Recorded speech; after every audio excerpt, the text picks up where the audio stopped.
Hey YouTube, Classic Fly Tire here again. I did that video this morning on the Herder's bobbin, and I thought I'd do one now on the Thompson bobbin needle. And there's 4 different varieties of the Thompson bobbin needle, believe it or not. And we're going to start with this one, which is the rarest. This is the first generation Thompson bobbin needle for the collector. You'll note the entire body is one piece. The tube itself is integral to the body.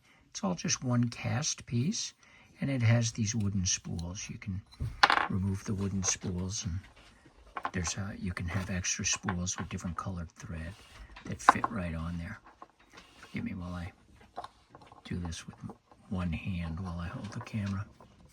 Okay, so that bobbin needle is controlled the tension by a small inset screw there. So the most obvious difference between the most common Thompson bobbin needle and the first generation, again, is that the entire bobbin needle, with the exception of the spool, is one piece. The more common bobbin needle that you see is this. This is a little larger than the original one, and it has the tube here where the thread comes out is a separate piece. It's integral, but you know, it doesn't disconnect from the bobbin. And again, the tension is controlled by an inset screw there. Other than that, it's all pretty much the same. So you can see it's a little bit larger in size, considerably larger in size actually, and than the original one. Okay. Now, one of the variants that you'll see, this is the third example, is the box it came in, and this is again the second generation, but you'll note please that it has metal spools. The metal spools are less common than the wooden spool model. I do not know which proceeds. Given that the original one has wooden spools, I'm going to kind of assume, I'm going to assume that this is the first of the second generation Thompson bobbin needles, because it too, like the original, has the wooden spool. Although perhaps they were available at the same time. I've seen no mention in any of the literature or catalogs that the metal spool was any sort of option or anything. I think that was just a later improvement. You could buy them, they came with an extra spool.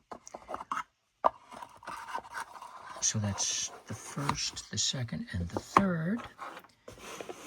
And the fourth iteration was this little kit here that you got with a black finish. Now, I've seen the black finish with both this straight tube here as well as the tapered tube that you see here. This also black finish one has metal spools. The kit itself, you got a second one. You also got a threader, which is not here.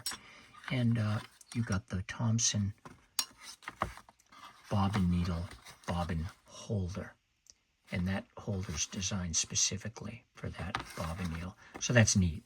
These black ones are very handsome. They also came not just in the black finish, came not just in the kit, but I've also seen them in the just the box.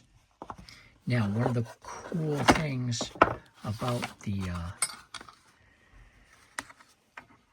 Thompson bobbin needle is that you can use this little device that Thompson sold called a junior waxer to transfer the thread. This mounts right on there, from a regular spool of thread, which you would put here. And then mounting that spool, you turn that, and you could hold a piece of wax right here as you transferred the thread from the spool onto the bobbin spool, and then you'd have waxed thread ready to go right in your bobbin needle. So again, that is the Thompson bobbin needle. You've got the kit that comes with the extra spool and the bobbin holder. You've got the bobbin needle alone that comes with the hooked. It comes with a extra spool. The second generation with the wooden spool. The first generation with the one-piece body. That is the Thompson bobbin needle.